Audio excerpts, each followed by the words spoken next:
கர்த்தருக்கு ஸ்தோத்திரம். இந்த நாள் தேன்துளி நிகழ்ச்சியிலே இந்த காலை வேளையிலே உங்களை நான் மீண்டும் சந்திப்பதில் அதிக மகிழ்ச்சி அடைகிறேன்.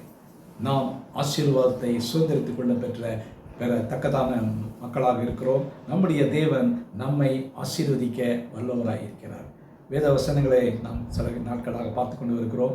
நாம் எப்படி ஆசீர்வதிக்கப்படுகிறோம், எப்படிப்பட்டதான நிபந்தனைகள் நமக்கு கொடுக்கப்பட்டிருக்கிறது என்று அது பழைய ஏற்பாட்டு புத்தகத்திலே பார்க்கின்ற வேளையில் இஸ்ரவேல் மக்களை தேவன் அவர் ஆசீர்வதித்தார் என்று பார்க்கிறோம். பல நேரங்களிலே அவர்கள் தேவனுக்கு பின்வாங்கி போனாலும் கூட ஆனால் அவர்களை ஆசீர்வதித்தார் என்று பார்க்கிறோம்.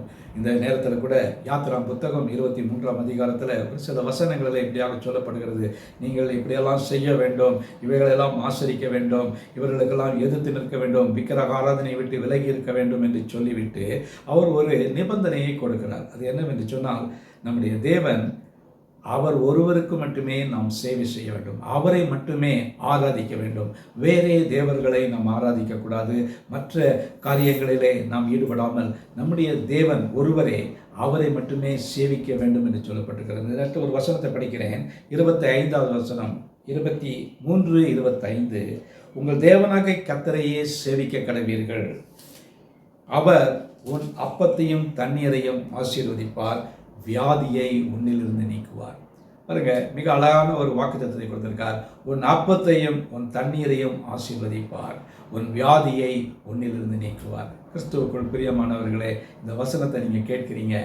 அவர் நமக்கு தேவையான அன்றன்றுள்ள அப்பத்தையும் எல்லா ஆசீர்வாதங்களையும் அவர் கொடுக்க வல்லவராயிருக்கிறார். ஆனால் அவர் வைத்திருக்கிறதான ஒரு நிபந்தனை என்று சொன்னால், அவரை நாம் நோக்கி பார்க்க வேண்டும், அவரை நாம் சேவிக்க வேண்டும், அவரை நம்பிதான் நாம் இந்த உலகத்திலே வாழ வேண்டும். மற்ற காரியங்கள் எல்லாவற்றையும் ஒதுக்கிவிட்டு நம்மை படைத்த நம்முடைய தேவனை பார்த்து சேவிக்கும் பொழுது அவர் கொடுக்கிறதான ஒரு நல்ல ஒரு வாக்குத்தத்தமான வார்த்தை, நான் உன் அப்பத்தையும் தண்ணீரையும் ஆசீர்வதித்தார். மிக மிக ஒரு முக்கியமான ஒரு வார்த்தை. நம்முடைய வாழ்க்கையில் அனுதினத்தில் நம்முடைய ஆகாரத்தை அவர் அப்பத்தையும் தண்ணீரையும் ஆசீர்வதிக்கிறார். அதோடு கூட உங்களுடைய வாழ்க்கையில், என்னுடைய வாழ்க்கையில் எப்பேற்பட்ட வியாதியாக இருந்தாலும், தீர்க்க முடியாத வியாதியாக இருந்தாலும் ஆண்டவர் அற்புதமாக உங்களுடைய வாழ்க்கையிலிருந்து உங்களுக்குள்ள இருக்கிற வியாதியை அவர் நீக்குவார் என்று சொல்லப்பட்டிருக்கிறது. வேறு எந்த ஒரு ஆசீர்வாதம் நமக்கு தேவையில்லை. நாம் சாப்பிடுகிற ஆகாரம் ஆசீர்வதிக்கப்பட்டிருக்க வேண்டும், நம்முடைய சரீரம் ஆரோக்கியமாக இருக்க வேண்டும், நமக்கு வியாதி இல்லாத ஒரு வாழ்க்கையை வாழ வேண்டும். இதுதான் தேவன் நமக்கு கொடுக்கிறதான ஒரு ஆசீர்வாதம்.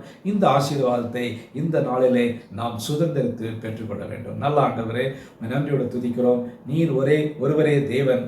ஆண்டவரே, நாங்கள் உண்மையே நாங்கள் நம்புகிறோம், விசுவாசிக்கிறோம், உண்மை பின்பற்றுகிறோம் ஐயா. இப்படியாக இருக்கின்ற வேளையில் நீர் உம்முடைய வசனத்தில் வாக்குத்தத்தத்தின்படி சொன்னபடியாக ஆண்டவரே, எங்களுடைய அப்பத்தையும் தண்ணீரையும் இந்த நாளில் நீங்கள் ஆசீர்வதிங்க. அதோடு கூட எங்களுடைய ஒரு சரீரத்தில் இருக்கிறதான வியாதியை நீங்கள் நீக்கி போட வேண்டுமா ஜெபிக்கிறோம். அப்படியாக நீக்கி போட்டதற்காக ஸ்தோத்திரம். நல்ல ஆரோக்கியத்தின் சுகத்தையும் தாங்க. மீட்பர் இயேசுவின் நாமத்தில் ஜெபிக்கிறேன் நல்ல பிதாவே. ஆமேன், ஆமேன். கர்த்தர் உங்களை ஆசீர்வதிப்பாராக. இந்த நாள் உங்களுக்கு ஒரு ஆசீர்வாதமான ஒரு நாளாக இருக்கட்டும்.